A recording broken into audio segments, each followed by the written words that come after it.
கிறிஸ்துவில் அன்பானவர்களே, ஆண்டவரும் இரட்சகருமான இயேசு கிறிஸ்துவின் விலையேறப்பெற்ற நாமத்திலே நான் உங்களை வாழ்த்துகிறேன். கர்த்தர் உங்களை ஆசீர்வதிப்பார். இன்றைய அனுதின உணவில் கர்த்தர் நமக்கு கொடுக்கிற வார்த்தை யோபு 29ஆம் அதிகாரம் 2-3 வசனம்.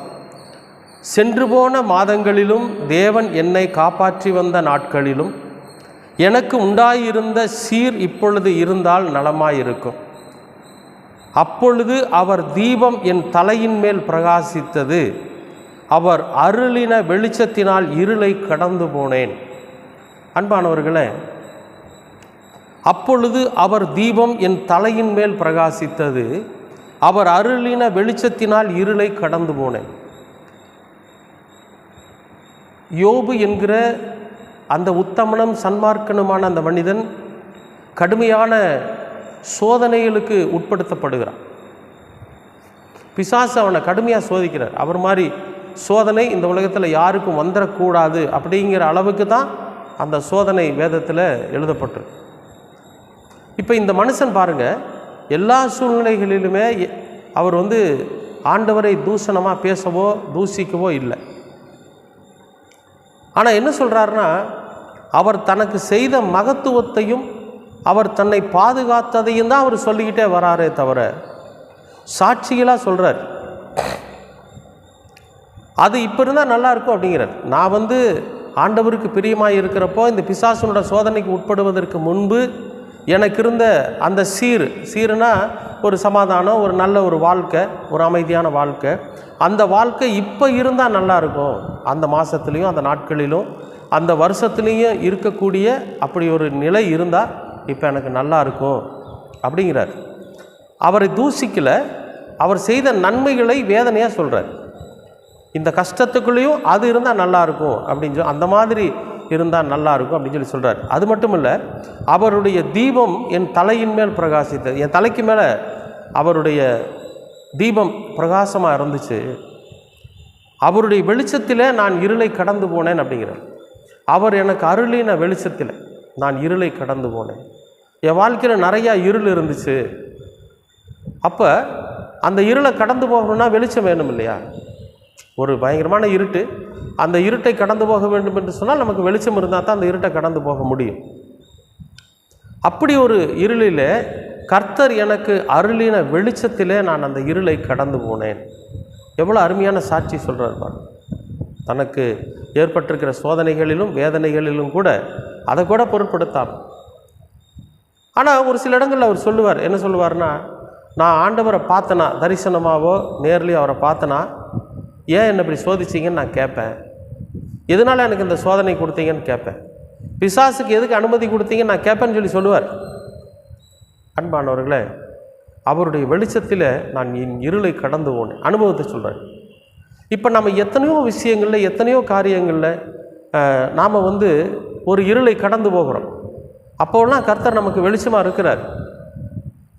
ஒரு சில சோதனைகள் வந்ததுக்கு பிறகு நம்மளை அறியாமல் நம்முடைய இச்சைகளினாலே, நம்முடைய பேராசைகளினாலே, நம்முடைய பாவங்களினாலே நாம் என்ன பண்ணிடுறோம், ஒரு சில சோதனைகளுக்கு உட்படுத்தப்படுறோம்.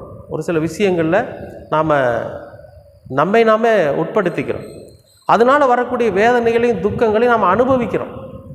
இந்த அனுபவிக்கிற சமயத்தில் நாம் என்ன பண்ணுறோம், ஆண்டவரை தூசிக்க ஆரம்பிக்கிறோம். என்ன ஆண்டவரே, நான் உங்களுக்கு என்னென்ன செஞ்சேன், சர்ச்சுக்கு போனேன், காணிக்க போட்டேன், எல்லாமே செஞ்சேன், ஆனால் நான் இப்படி சோதிக்கப்படுகிறேனே அப்படிங்கிற அந்த தூஷணம் நம்முடைய இதயத்திலேருந்து, நம்முடைய உதடுகளில் நம்ம வந்துடுது. அப்படி ஒரு நாள் வந்துடக்கூடாது. ஏன்னா இந்த யோபு பக்தனை நாம் ஒரு முன்னுதாரணமாக வச்சு அவருடைய வெளிச்சத்திலே என்னுடைய இருளை கடந்து போக முடியும் என்கிற நம்பிக்கை நமக்குள்ளே இருந்துச்சுன்னு வைங்களேன், நம்ம நிச்சயமாகவே எப்பேற்பட்ட பிரச்சனையாக இருந்தாலும் சரி, எப்பேற்பட்ட கஷ்டமாக இருந்தாலும் சரி, அதை நம்ம கடந்து போயிடலாம். எப்பேற்பட்ட சோதனைகளாக இருந்தாலும் கடந்து போயிடலாம். எப்படிப்பட்ட நஷ்டம் நம்முடைய வாழ்க்கையில் ஏற்பட்டாலும் அதை ஈடுகட்டிடலாம். எப்போ அதை செய்ய முடியும்னா, இந்த இருள் என்கிற அந்த சமாதானமின்மை, இருள் என்கிற சமாதான குலைச்சல், இருள் என்கிற போராட்டம், இருள் என்கிற சோதனை, இருள் என்கிற நஷ்டம், இதெல்லாம் நம்முடைய வாழ்க்கையில் வர்றப்ப இதற்குள்ளே நாம் விடுதலை ஆக்கப்படக்கூடியவர்களாக, அந்த சோதனைகளையும் அந்த வேதனைகளையும் கடந்து போகக்கூடியவர்களாக நம்ம இருக்கணும். அப்படின்னா கர்த்தருடைய வெளிச்சம் நமக்குள்ளே இருந்து போகணும். அப்போ இந்த வேதமே நமக்கு வெளிச்சம், கர்த்தருடைய வார்த்தைகள் நமக்கு வெளிச்சமாக இருக்குது. அப்போ இந்த வேதத்தின் வார்த்தைகளை நாம் உள்வாங்கி, வேதத்தினுடைய வார்த்தைகளை நாம் முன்வைத்து, நம்ம ஒவ்வொரு நாளும் நம்முடைய வாழ்க்கையில் கடந்து போகிறப்ப இந்த வார்த்தைகள் நமக்கு வெளிச்சமாக இருக்கும் நம்முடைய பாதைகளுக்கு. அப்போ எந்த விதமான இருள் இருந்தாலும் அதை நாம் கடந்து போயிட முடியும். அன்பானவர்களே, ஒருவேளை உங்களுடைய வாழ்க்கையில் இருள் அடைந்தது போல் இருக்கிறதா?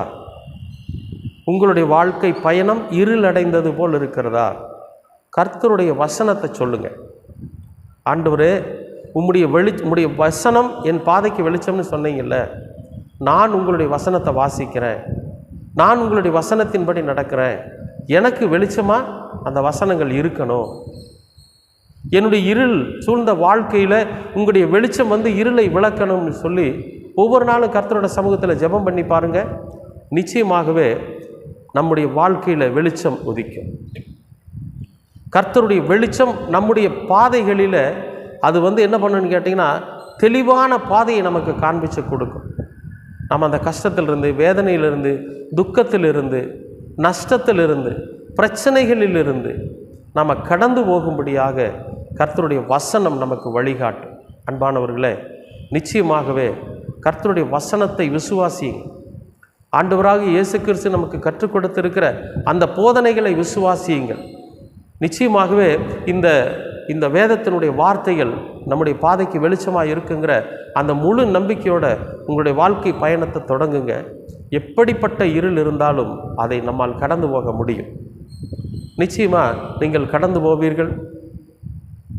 இருளை கடந்ததற்கு பின்பு கர்த்தருடைய வெளிச்சம் நான் இருளை கடந்து போகும்படியாக செய்தது என்கிற சாட்சியும் கூட நீங்கள் கர்த்தரோட சமூகத்தில் ஒப்புவிக்கிறவர்களாக இருப்பீர்கள். கர்த்தர் உங்களை ஆசீர்வதிப்பார். அன்பானவர்களே, இந்த காணொளி உங்களுக்கு பிரயோஜனமாக இருக்குமானால் நீங்கள் சப்ஸ்கிரைப் பண்ணுங்கள், உங்களுடைய நண்பர்களுக்கு மற்றவர்களுக்கு ஃபார்வர்ட் பண்ணுங்கள். ஏன்னா இது ஒரு சின்ன ஊழியம்தான். இந்த ஊழியத்திற்கு நீங்கள் செய்கிற அந்த மிகப்பெரிய உதவி ஒரு அஸ்திவாரமாகவும், ஊழியம் ஒரு முன்னேறுவதற்கு ஒரு பயனுள்ளதாகவும் இருக்கும். கர்த்தர் உங்களை ஆசீர்வதிப்பார். அன்பின் பரலோக பிதாவே, அருமையான நல்ல இந்த அனுதின உணவிற்காக நன்றி. இந்த நாளை நீர் ஆசீர்வதித்து கொடுத்ததற்காகவும் நன்றி. கர்த்தாவே, நீண்ட நாட்களுக்கு பிறகு மீண்டுமாக இப்படி ஒரு காணொளியை பதிவு செய்த கர்த்தர் நீர் கிருபை பாராட்டினீர். அதற்காக உமக்கு நன்றி. எங்களுடைய வாழ்க்கையில் இருக்கக்கூடிய இருளை ஆண்டவரே, உம்முடைய வெளிச்சம் இரண்டாக பிளந்து போட நீங்கள் கிருபை பாராட்டு. உம்முடைய வேத வசனங்களே எங்களுடைய பாதைக்கு வெளிச்சமாக இருந்து எப்படிப்பட்ட இருளையும் நாங்கள் கடந்து போகும்படியாக கர்த்தர் நீர் எங்களோடு கூட பயணிக்க வேண்டுமாய் செபிக்கிறோம். உம்முடைய வசனங்கள் எங்களுக்கு முன்பாக எங்களுடைய பாதைகளை வெளிச்சப்படுத்த வேண்டுமாய் நாங்கள் தயவாய் உம்முடைய சமூகத்தில் கெஞ்சுகிறோம். கர்த்தர் நீர் எங்களோடு கூட இருப்பீராக. உம்முடைய ஆசீர்வாதமும் உம்முடைய வெளிச்சமும் எங்களுக்கு இருக்கட்டும். ஆண்டவராகிய இயேசு கிறிஸ்துவின் வழியாய் கேட்கிறோம் நல்ல பிதாவே. ஆமேன், ஆமேன், ஆமேன்.